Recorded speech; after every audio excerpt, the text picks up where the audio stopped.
Sir, रूस Ukraine युद्ध के ताज़ा हालात क्या हैं? जेद्दा में शांति वार्ता का कोई हल क्यों नहीं निकला?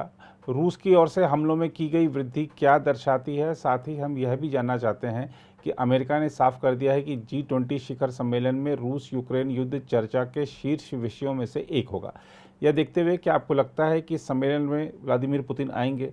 और जब से जेद्दा की वार्ता असफल हुई है तब से तो पुतिन का लगता है कि गुस्सा और बढ़ गया। वो वहाँ से और ड्रोन चल रहे हैं, उधर से भी आ रहे हैं, तो क्या लग रहा है आपको ये सब देख के? नीरज जी, देखिए, इस युद्ध में जैसे हमने पहले ही कहा था कि अब तो स्टेट हो गया है, मतलब एक कि कोई आगे पीछे, कोई आगे नहीं बढ़ रहा है, कोई पीछे नहीं जा रहा है जी। और सबसे ज़्यादा तकलीफ यही है, चाहे नाटो लीजिए चाहे यूक्रेन, तो मैंने शुरू से कह रहा हूँ कि उनके हाथ में तो ऐसे ही नहीं था जी। और अमेरिका लीजिए, नाटो लीजिए, यूरोपियन यूनियन लीजिए, क्योंकि इतना उन्होंने पिछले 6-7 महीनों में इतना ज़्यादा पैसे और सामान उन्होंने लगा दिए और तब भी वो चीज़ अचीव नहीं कर पा रहे हैं जो इन्होंने सोचा था जी। तो ये मुख्य मुद्दा है, पहली चीज़। दूसरी ये है कि अभी यूक्रेन ने अपनी तरफ से ड्रोन स्ट्राइक शुरू कर दी है जी। पहले ये था कि वो अपने जो इलाके हैं जो रूस ने लिया हुआ है जी। उनके ऊपर या क्रीमिया के ऊपर रखेगा, लेकिन अब मॉस्को में रीच हो गई थी। आपने देखा कि ड्रोन स्ट्राइक्स, ड्रोन्स मतलब भेजे इन्होंने, हालांकि बहुत नुकसान तो नहीं हुआ मॉस्को के अंदर में, लेकिन वेरी फैक्ट कि मॉस्को तक भेज दिया जी। एक बहुत बड़ी चीज मानी जा रही थी जी। कि भाई वहां तक पहुंच गए तो आगे कुछ कर सकते हैं, लेकिन आगे इतना हुआ नहीं जी। ये चीज हुई नहीं। वैगनर ग्रुप वगैरह का सब कुछ कंट्रोल पुतिन ने कंट्रोल कर लिया, तो मतलब एक न्यूज ये आ गई कि पुतिन कंट्रोल में हैं जी, अच्छी तरह कंट्रोल में हैं और उनको कोई कुछ अभी कर नहीं सकता, वो अपने हिसाब से कर रहे हैं। और इन जो अटैक्स हुए ड्रोन्स वगैरह का, तो नेचुरली उनको भी लगा और उन्होंने काफ़ी अगर आप देखें पिछले दिनों के बहुत काफ़ी डैमेज इन्होंने किया मिसाइल से, कीव से लेकर के खारकीव और खिरसौन वगैरह रीजन में, और जो ओडेसा में जहाँ पर कि जब से ग्रेन वाले डील से बाहर निकले हैं वहाँ तो बहुत ज़्यादा डैमेज कर दिया है जी। पूरा, मतलब इंफ्रास्ट्रक्चर जितना ग्रेन का था वहीं से था और अब ये वहाँ से कुछ नहीं हो पा रहा है जी। तो ये बहुत बड़ी पुतिन ने अपनी तरफ से ये चाल चली है, जो कि यहाँ पर उन्होंने ये सब काफ़ी डिस्ट्रक्शन हुआ है। और एक ऐसी चीज़ है जो कि यूक्रेन नकार रहा है जी। और हो क्या रहा है, देखिए मैक्सिमम नुकसान तो यूक्रेन का हो रहा है, चाहे इंस्टॉलेशंस का है, पोर्ट्स का है, इंफ्रास्ट्रक्चर का है और ज़्यादा से ज़्यादा लोगों का है, सबसे ज़्यादा हो रहा है। और इस चीज़ को नकार करके और बाकी लोग जो है अपने देखे जा रहे हैं, चाहे वेपन्स दिए जा रहे हैं। अब उन्होंने देख लिया कि 6 महीने से वेपन्स में तो कोई फ़ायदा हुआ नहीं। इसकी जो काउंटर ऑफेंसिव 1 थी वो फेल हुई थी, काउंटर ऑफेंसिव 2 भी जो है कुछ नहीं कर पाई, ऐसी चीज़ें। तो इसमें जो है बहुत बड़ा फ़र्क पड़ रहा है। हालांकि एक इन्होंने ड्रोन अटैक किया था ब्लैक सी में, कर्च में, जहाँ पर पोर्ट है, और कर्च पोर्ट जो है रशिया का है जिसमें उनका नेवल बेस भी है।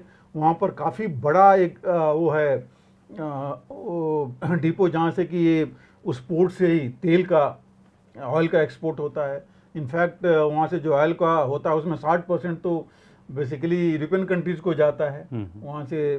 तो वहाँ पर जो है इन्होंने एक कंटेनर में, ऑयल कंटेनर में इन्होंने ड्रोन अटैक किया था जो उसके इंजन साइड में लगा था, इसलिए बहुत ज़्यादा डैमेज नहीं हुआ।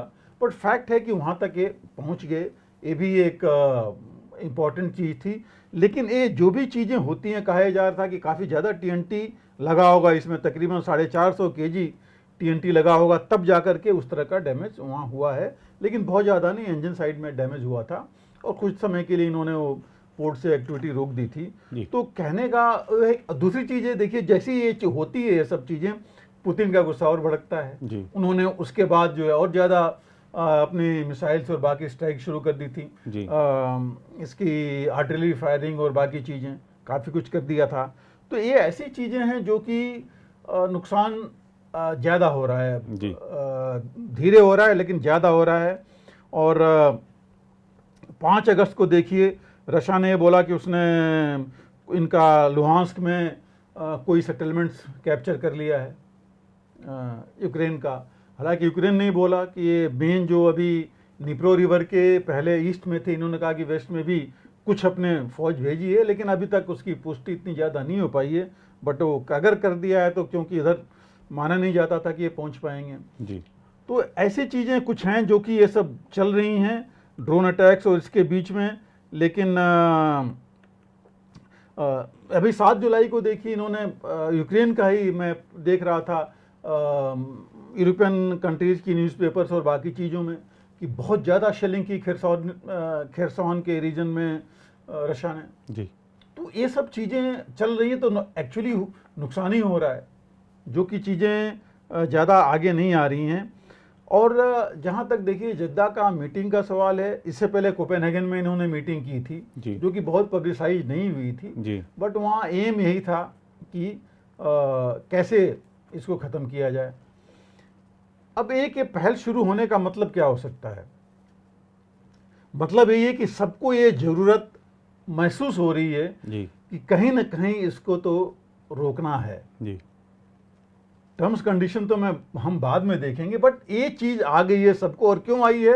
ये इसीलिए आई है कि किसी को कुछ मिल नहीं रहा है, खास करके नाटो को और इनको, कि कुछ नहीं हो रहा है, आगे बढ़ ही नहीं पा रहे हैं। जिस तरह अभी रशिया ने अपने को कंसोलिडेट कर लिया है उन इलाकों में। दूसरी चीज़ देखिए, इससे पहले कि हम जेदा वाले मीटिंग पर जाएं, बेलारूस में देखिए क्या हो रहा है। न्यूक्लियर वेपन्स पहले पहुंच गए थे।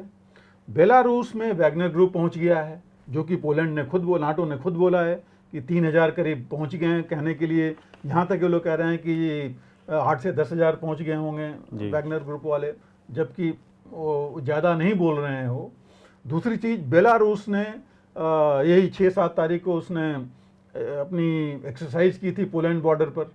तो पोलैंड को एक और थ्रेट वहाँ हो गया कि भाई एक्सरसाइज कर रहे हैं, इसके बाद हर बार एक्सरसाइज के बाद ये कुछ न कुछ करते हैं। तो पोलैंड को कम से कम इन्होंने 2-3 हज़ार, अपने 2,000 जो इन्होंने बोला था 2 दिन पहले, ये अपने सैनिक वहाँ भेजे हैं बॉर्डर पर जी, क्योंकि वो बॉर्डर वहाँ भी इन्होंने देखना है। क्लाइनिंग्राड आपको पता ही है कि दूर है रशिया से 600 किलोमीटर दूर, लेकिन वो पोलैंड और लिथुआनिया के बीच में पड़ता है और बेस बहुत बड़ा है इसका, रूस का जी। तो ये सब चीज़ें ऐसी हैं जिसकी वजह से इस युद्ध में लग नहीं रहा है कि बहुत नाटो किसी चीज़ को लेकर के इतने आगे बढ़ जाएंगे जी। अब जो जेदा में थे आप देखिए, करीब तकरीबन 42 कंट्रीज ने हिस्सा लिया जी। कुछ ने ऑनलाइन थे, बाकी वहाँ गए हुए थे, हमारे यहाँ से भी लोग गए हुए थे, लेकिन रूस को इन्होंने नहीं बुलाया था उसमें। और एम वही था कि ग्लोबल साउथ खास करके इनका फोकस था। यूरोप का तो ऑलरेडी यूक्रेन के पीछे है, इनका था कि जो ग्लोबल साउथ है वो भी जो है इनके साथ आ जाए, यूक्रेन के पीछे रहे और रशिया को जो है ये डिनाउंस करें।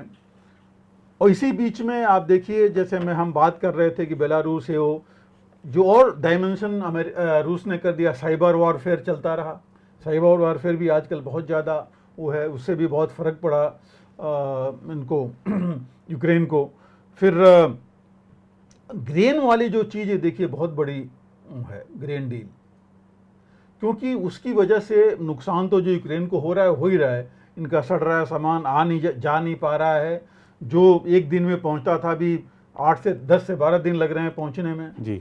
और इसके साथ साथ लड़ाई की वजह से जो आउटपुट होता था यूक्रेन का, जैसे पहले 70% आउटपुट था, अब वो 40% हुआ इस साल। तो आप समझिए कि कितना नुकसान हुआ है जी। एक और चीज़ जो बीच में हुई कि अफ्रीका के कुछ लीडर्स सेंट पीटर्सबर्ग में गए थे, जहां पुतिन उनसे मिले, तो उनको ग्रेन की प्रॉब्लम काफ़ी हो रही है जी। 6 देशों को इन्होंने बोल दिया है पुतिन ने कि हम आपको फ्री ग्रेन देंगे, अनाज देंगे जी। अमेरिका इसके ऊपर बौखला गया है जी कि भाई ये कौन सी ये ग्रेन वॉर शुरू कर रहे हैं, नहीं हो करके। नेचुरली फिर ये कंट्रीज इनके साथ आती रहेंगी। बिल्कुल, निजर में आपने देखा क्या हो रखा है। तो ये सब कुछ वर्ल्ड लेवल की चीज़ें ऐसी हैं जो कि थोड़ी बरखिलाफ जा रही हैं यूक्रेन के या उसके फेवर में इतनी नहीं है। तो ये ज़रूरत पड़ी कि कहीं ना कहीं ये रोका जाए, डेथ डिस्ट्रक्शन। दूसरी चीज़ जेदा में देखिए हुआ क्या, इतने लोग गए, डिस्कशंस हुई, बातचीत हुई, लेकिन नतीजा कुछ नहीं निकला। जी। बातचीत होती रही, सब हुई, नतीजा कुछ नहीं आया। और नहीं आया क्योंकि कुछ चीज़ों में इन्होंने खुद बोला, यूक्रेन ने बोला है, और मैं रिपोर्ट जो इनकी देख रहा था यूरोप की, उसमें भी यही था कि भाई वो कुछ चीज़ों पर सहमत नहीं बनी या जी। बात नहीं आगे बढ़ी। तो इन्होंने कहा कि हम 6 हफ्ते के बाद फिर मीटिंग करेंगे जी। और होपफुली इस साल के अंत तक समिट मीटिंग करेंगे, जी। जो मुझे नहीं लगता इतनी जल्दी ये चीज़ हो पाएगी। जी। क्योंकि रशिया को नहीं इन्वॉल्व करेंगे, जो पार्टी है जी। उसको नहीं लेंगे तो कैसे होगा? कैसे होगा? चीन, यस, बहुत बड़ा फैक्टर है कि चीन इन्वॉल्व हो गया, लेकिन चीन इन्वॉल्व होना दोनों तरफ से है। चीन ने भी अपना 12 पॉइंट दिया था, 12 पॉइंट पीस प्लान। यूक्रेन अपना 10 पॉइंट जो है उसको लेके बैठा हुआ है कि उसी पर चलेंगे। ये भी वहाँ दिया तो यहाँ भी चीन ने वही बोला अपने पॉइंट। हमारे NSA डोवल ने बड़ा साफ बोला जी। कि भाई हम तो, लोग कह रहे हैं न्यूट्रल हैं, हमने कि न्यूट्रल नहीं है, हम तो शांति के साथ हैं जी। और हम चाहते हैं शांति बहाल हो। दोनों तरफ से बातचीत कर रहे हैं। जी। तो ये सब कुछ चीज़ें ऐसी थी। और तीसरी चीज़ जो इसमें इम्पोर्टेंट है, सऊदी अरेबिया हब बनना। जी। कि सऊदी अरेबिया जो है एक तरह से पीस मेकर बन रहा है इसमें, इस बीच में वो अपने आप को ऊपर ला रहा है। जी। और उसमें अमेरिका, मतलब नाटो भी आ रहा है और रशियन ब्लॉक भी है। जी। तो ये कुछ चीज़ें हैं जो कि इसमें इतनी जल्दी नहीं लगता कि सलूशन इनको मिल पाएगा जी। जिस तरह से चाहते हैं। क्योंकि यूक्रेन कहता है कि हम तो अपना पूरा इलाका इंक्लूडिंग क्रीमिया वापस लेंगे, जी। तो वो तो सवाल ही नहीं उठता कि क्रीमिया वो करे या रूस जो लिया है वही दे दे, क्योंकि जी। जिस तरह से इतना आगे अपने को उसने बना रखा है। जी। तो ये जो है चीज़ इतनी जल्दी नहीं हो पाएंगी। ब्राज़ील ने भी यही बोला इसमें जी। कि आप लोग ये सब कर रहे हैं। ब्राज़ील को तो बुलाया था इन्होंने जी। कि जब तक अगर जो सारी पार्टीज हैं इन्वॉल्व उनको नहीं लेंगे तो फिर तो कोई फायदा नहीं है। बिल्कुल। और उन पार्टीज में उसने रशिया को भी बोला है। तो इस वजह से जो वो है, अब देखिए वहाँ सारी बात हुई लेकिन ये चीज़ कहीं नहीं आई। जैसे हम कह रहे थे कि जो लोग मर रहे हैं, जिनकी इतनी नुकसान हो रहा है, उसको कैसे रोकें। या तो आप सीज फायर की बात करते कि भाई ठीक है और कुछ नहीं हो, सीज फायर तो हो जाए, लेने देने की बात हम बाद में करेंगे। कम से कम जान माल और इंफ्रास्ट्रक्चर का नुकसान तो आप बचाते। जी। आप अगर खुद ही कह रहे हैं कि इतनी बड़ी समस्या है भुखमरी की, ग्रेन डील की, उसको आप आगे ले आते जी। कि सारे कंट्रीज मिल करके करते ये सोल्यूशन है ग्रेन डील के लिए। जी। वो बात भी नहीं आई। जी। आप हर समय आप सिर्फ यूक्रेन की बात लेके आते रहे। वहाँ पर ये भी बात आनी चाहिए थी कि जब अगर स्टेलमेट में नहीं कहूँगा, अगर कोई फ़ायदा नहीं हो रहा है, आप इतने वेपन्स दे रखे हैं और उनसे भी कोई यूक्रेन आगे नहीं बढ़ पाया, तो आप कम से कम ये जो वेपनाइजेशन है, मिलिटराइजेशन है, उसको तो रोकिए। बिल्कुल। उसको, ये तो बात हो सकती थी वहाँ कि हम इसको कम करें जी। दोनों तरफ से, वो रोकिए। लेकिन उस पर भी कोई बातचीत नहीं हो पाई। और जो ग्लोबल चीज़ें हैं, मतलब आप वो लाए नहीं कि बाकियों में जो हो रहा है कि यहाँ अगर ये नहीं रोक पाए तो अफ्रीका में कैसे रोकेंगे, बाकी जगह कैसे रोकेंगे।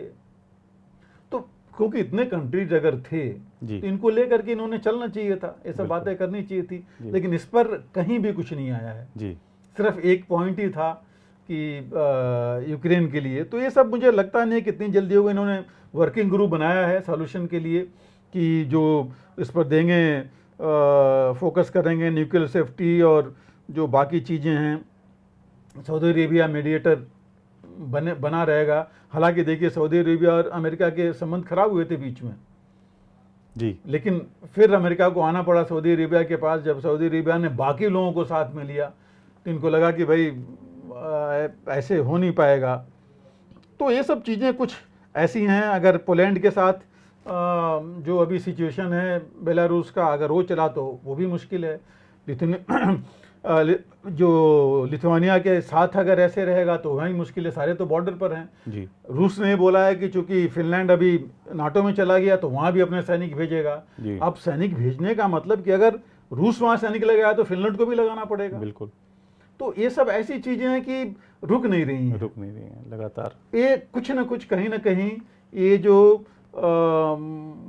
मैं कहूँगा ये सोच है जी, एक दुश्मनी की तो नहीं कहूँगा, लेकिन ये जो सोच आपस में एक तरह से निगेटिव जो हो गई है वो इतनी जल्दी रुक नहीं रही जी। है। और मुझे लगता है कि जब ये बात कर रहे हैं मिल करके 40-42 और कंट्रीज को ले रहे हैं, तो ये सारे मुद्दों को लेके बात करना चाहिए था, जी। जिससे कुछ मुद्दों पर तो सहमति बनती और उसको उस पर कम से कम आगे बढ़ते। तो आशा करते हैं कि 6 हफ्ते का बाद अगर एफए मिल रहे हैं तो हो सकता है इन सब सारी चीज़ों को लेकर के कुछ आगे बढ़ें जी। और कुछ चीज़ों पर ये सहमत आए, खास करके जो ग्रेन डील से लेकर के है या वेपनाइजेशन का है या रशाक जो है अगर नहीं देना चाहता 1 इंच भी, अगर वो और यूक्रेन मानने को तैयार नहीं है, तो कैसे चीज़ें बनेगी, ये थोड़ा इनको सोचना पड़ेगा। और मुझे लगता है यूक्रेन को भी मतलब दोनों को आगे पीछे आना पड़ेगा, तभी ये सहमत बन पाएगी जी। एक चीज़ लेके चलने से नहीं होगा और कहीं ना कहीं इनको रूस को बीच में तो लेना पड़ेगा ही पड़ेगा। और जब दूसरी चीज़ है कि जब यूएस अमेरिका और इनकी नाटो की डायरेक्ट बात हो रही है रशिया से जी, तो फिर रूस से इसमें लाने में कोई ऐसी चीज़ तो नहीं होनी चाहिए कि व्यू सुनने में जी। बाकी तो बाकी देश ही है, अगर आपने सबको लिया हुआ है तो वो भी इसमें है, शामिल हैं जी। और जो आपने जैसे बताया कि थोड़ा नकारात्मक माहौल लगातार बनता जा रहा है, तो आपको क्या लगता है कि ये माहौल के बीच में जब G20 शिखर सम्मेलन हो रहा है, अमेरिका ने कह दिया है कि मुख्य विषय होगा, लगता है कि पुतिन आएंगे?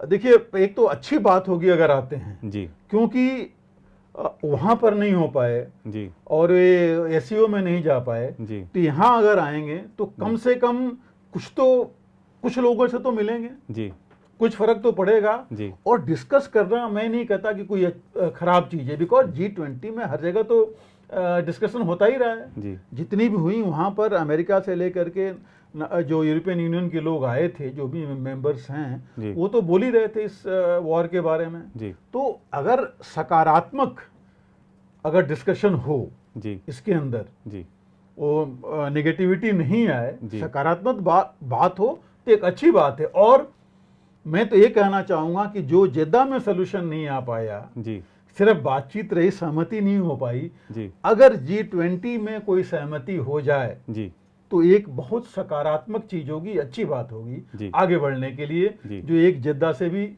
अच्छी चीज हो सकती है जी। और प्रधानमंत्री जी ने कहा भी था कि जो भारत है वो महात्मा बुद्ध की, महात्मा गांधी की धरती है और शांति चाहते हैं, जैसा आपने कहा भी कि हम तटस्थ नहीं है और शांति के पक्ष में, तो लगता है कि दिल्ली से कोई हल निकल जाए तो एक बड़ी बात हो जाएगी। ये बहुत अच्छी बात होगी, ये जो आपने कहा कि अगर G20 में आ सकते हैं, डिस्कस करें, बिल्कुल जी। अगर नहीं करेंगे फिर तो ये नेगेटिव माइंड लेके चलते रहेंगे जी। और खुल करके अगर G20 में बात होती है, दोनों तरफ से बात होती है, जैसे भारत शांति की बात करेगा जी, और भारत अगर शांति की बात करेगा तो दोनों तरफ से करेगा जी, एक तरफ से नहीं करेगा।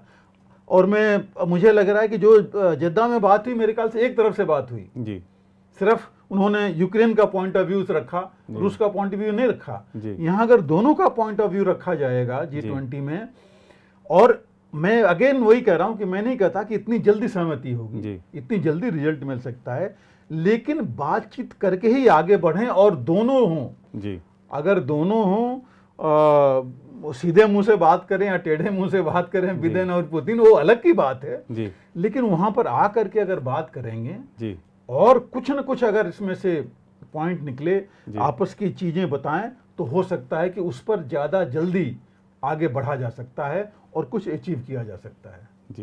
बिल्कुल सर। अगर आप भी लेना चाहते हैं देश दुनिया की तमाम जानकारी, तो आज ही सब्सक्राइब करें हमारे चैनल को, साथ ही नीचे दिए बेल आइकन को जरूर दबाएं ताकि हर अपडेट आप तक पहुंच सके।